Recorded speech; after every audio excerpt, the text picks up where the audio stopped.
많은 분들 기다리셨을 텐데 김용남 후보 얘기를 좀 이렇게 빠르게 좀 해봐야 됩니다. 그 지난 금요일부터 보도가 여럿 나왔는데 TV조선이 보도를 했죠. 그 차명으로 대부업체를 운영했다는 의혹을 제기했는데 그 김용남 후보가 본인이 소유한 농업회사 법인을 통해서 대부업체를 했다. 이런 식의 골간으로 보이는데 우리 변호사님 같은 경우에는 네. 이 의혹 제기 좀 어떻게 보셨습니까? 저는 이제 일단은 뭐 변명이라고 하나요? 김용남 변명에 따르면 네. 일단 가족 간에 좀 갈등이 좀 있었고 네. 그래서 법적인 문제는 좀 없다라는 뭐 차명 부분은 좀 문제가 될 수 있지만 법적인 문제는 없다는 취지가 뭐좀 주된 변명 입장으로 보이고 그래서 지금 당장에 뭐가 문제가 전 보이지는 않거든요. 차명이 뭐 문제가 되나요? 법적인 것보다는 대부업체 운영했다 이 부분이 커 보여요. 아, 대부업체를 운영했다면 만약에 그게 이제 음. 이 일반 대중들이 봤을 때 저걸 왜 했을까? 근데 사실은 뭐 차명만 아니라면 대부업체 운영 뭐 하면 어때요? 뭐 문제는 저는 없다고 보거든요. 예. 근데 본인이 어떤 동생을 통해서 했다고 하면 글쎄요 또 사실관계 좀 더 확인해봐야 되겠지만 아직까지는 뭐 명확하게 보이지는 않거든요. 그러니까 후보 저는. 자격을 예를 들면은 박탈할 만한 예. 결격자는 아닌 걸로 보인다. 저는 그렇게 이런 말씀 판단합니다. 주신 겁니다. 예. 네, 우리 그 정민철 씨는 어떻게 보셨습니까? 저는 일단 참담합니다. 이 평택을 선거판을 보고 있으면 정말 정치 새싹으로서 이런 모습들이 가능하구나 싶은데요. 일단 저는 가장 좀 이해가 안 되는 부분이 있어요.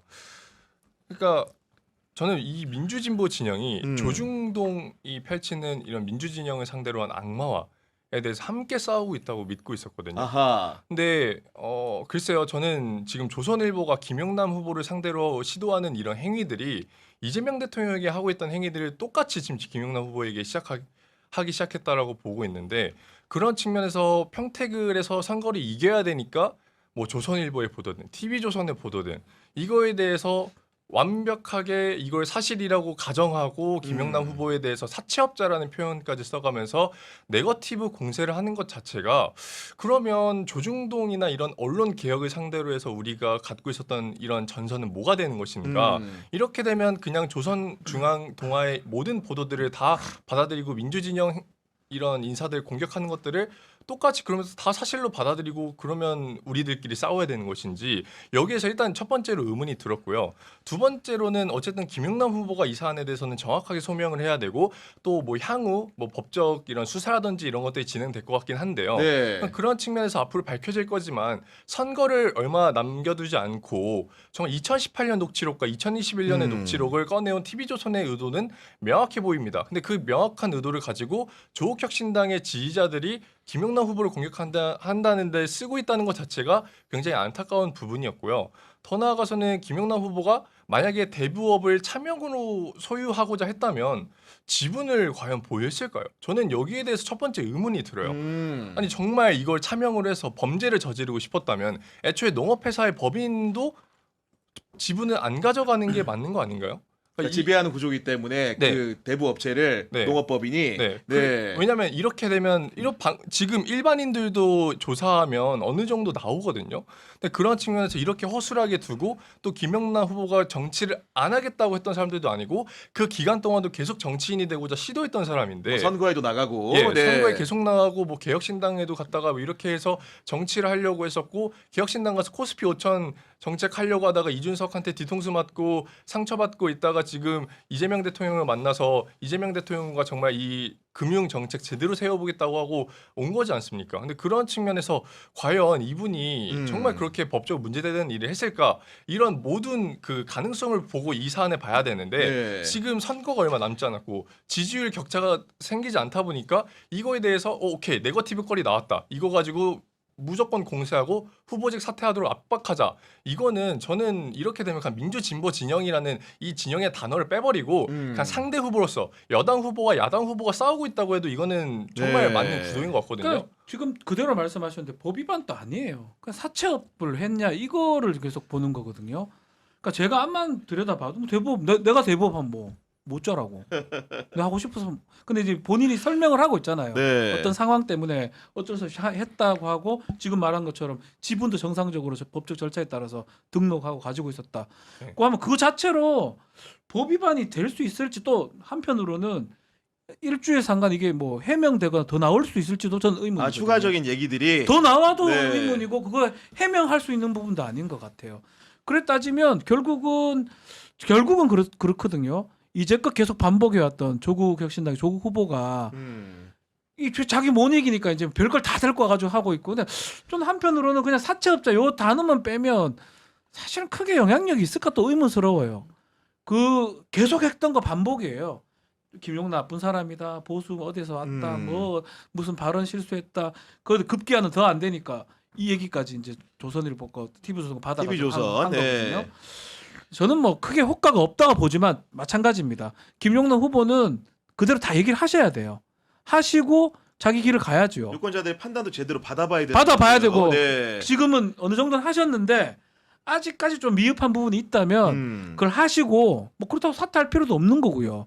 감찰을 뭐 윤리 감찰을 뭐해요? 뭐 니나 감찰해라 그러고 지금 와서 난리를 칩니까? 김용남 후보님께 좀 말씀드리고 싶은 게 만약 이 부분이 전혀 법적으로 문제가 없고 정상적으로 법 내에서 이루어진 행위라고 했을 때 좀 말씀드리고 싶은 게 이제 이재명 대통령 그리고 이재명 정부의 일원이 됐다는 것을 김용남 후보가 이재명 정부의 일원이 됐다는 걸 조선일보가 인증해 준 거라고 봅니다. TV조선이 정확하게는 예, 이제는 네. TV조선 그리고 이런 조선 그룹들이 미디어 그룹이 이제는 예. 김용남 후보를 완전히 민주당의 일원이자 이재명 정부의 일원으로 보고 이러한 식으로 냄새 묻히기 뭔가 있는 것처럼 묻히기 공격에 들어간 걸 보고 그리고 더 웃긴 건 TV조선이 이 선거 전까지 우리가 이게 명확하게 문제가 되는지는 알 수 없어. 하지만 이렇게 냄새를 뭉겨줄 테니 조국 후보 지지자들이 공격하세요. 전 이 판에 깐 거라고 봐요. 그렇게 봐요. TV조선이 그걸 몰랐을 리가 있나요? 조국 후보 지지자들이 이거에 대해서 심각하게 물어뜯을 걸 분명히 알았습니다. 근데 그거에 대해서 조국 후보 지지자들이 가서 진짜 물어뜯고 있는 모습들 굉장히 안타깝고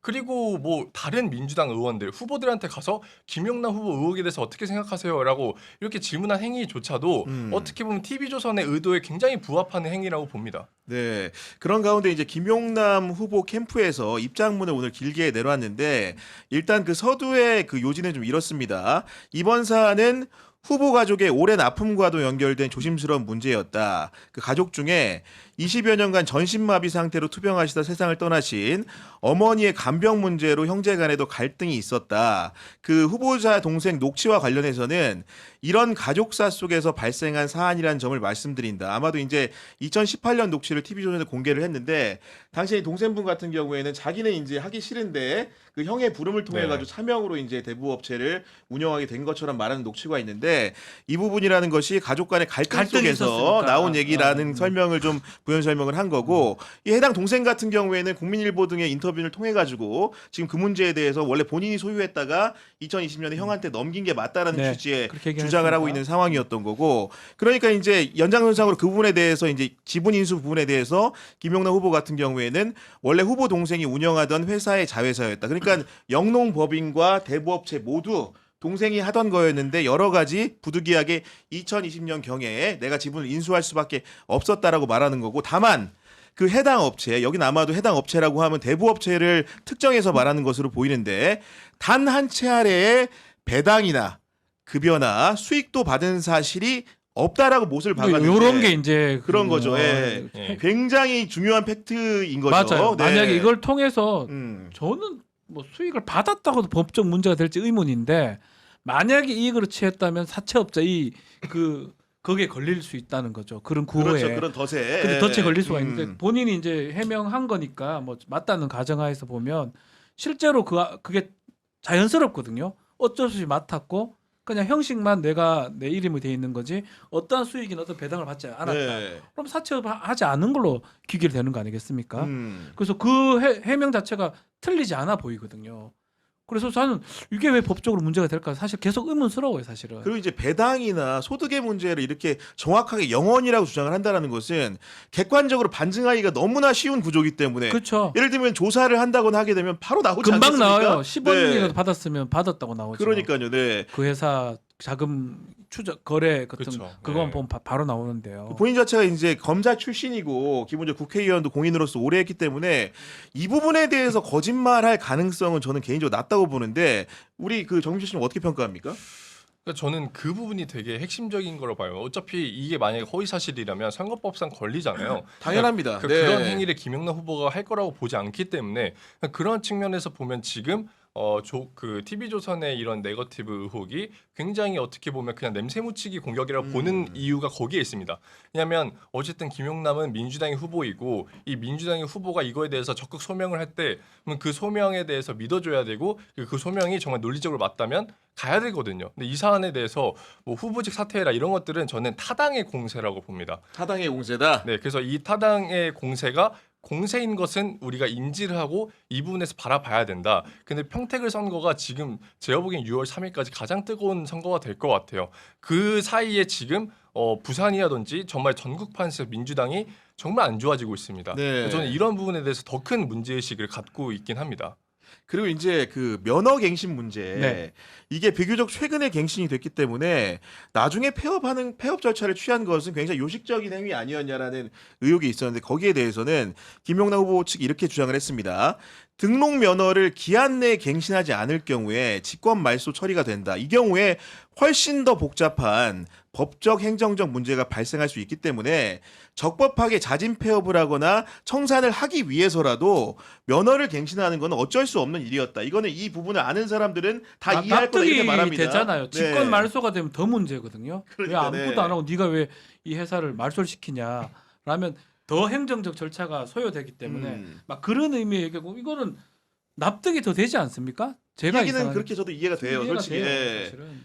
그런 상황인 거고 거기에 더해가지고 그 대부업체 같은 경우에는 최근 수년간 신규 제출 영업이 사실상 중단된 휴면 상태였다 그렇게 말한 거고 그럼 면허갱신 절차는 누가 한 것이냐 행정실무는 실무진 차원에서 진행을 한 거다 이렇게 말을 하면서 실제로 갱신이 이루어진 당일에 국립 5.18 민주묘지 참배 일정을 위해 광주에 머무르고 있었기 때문에 관련 경위 역시 사후적으로 보도를 통해 확인했다라는 게 이제 김용남 후보의 그 말이라는 것을 전해드리는 바이고 일단은 법적으로 문제 이렇게 하나도 없어요. 저는 그런 생각이 듭니다.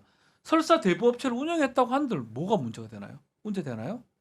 안 되나요 대부업체? 그 자체만 가지고는 문제가 될 수 없죠. 문제될 게 하나도 네. 없어요. 결국 문제는 고리 사채업을 했냐? 사회적 평가의 문제가 그거 남은 문제예요. 것이지. 네. 그거를 갖고 근데 또 해명도 해버렸단 말이에요. 자기는 돈 받은 게 없다라고 예, 했기 때문에 다 해명했기 네. 때문에 그 법적인 문제도 해명이 됐고 사회적 평가 부분도 음. 저는 해명이 된 거로 뭐 좀 더 해야 되겠지만 됐다고 봅니다. 그러면 이제 결국 남는 거는 TV전이 두 개의 녹취를 공개했거든요.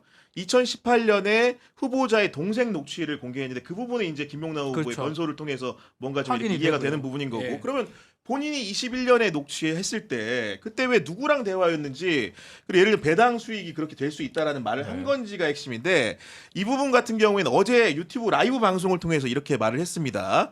기본적으로 어떤 취지의 설명이냐면은 나도 이 업체 감당이 안 돼서 떠넘기려고 하는 과정에서 나온 말이다. 그러니까 이렇게 말하죠. 정확히 워딩이 이렇습니다. 저도 이제 떠안고 나니까 골치가 아파가지고 이걸 좀 누구한테 넘겼으면 좋겠다는 생각이 들어서 이게 수익이 날 수 있는 구조다라는 얘기를 한 적이 있는 것 같아요. 그러니까 2000년도에 동생한테 영농법인 그 휴게 대출법인 같은 것들을 다 인수받았는데 그 관리가 안 될 지경에 이르니까 이 업체를 정리하기 위해서 누구를 만나는 과정에서 설득하는 과정에서 나온 말이다. 그렇죠. 이런 식의 주장입니다. 지금. 네. 더 있어야 되겠죠. 만약 문제가 음. 되려면 이것도 납득되지 않습니까?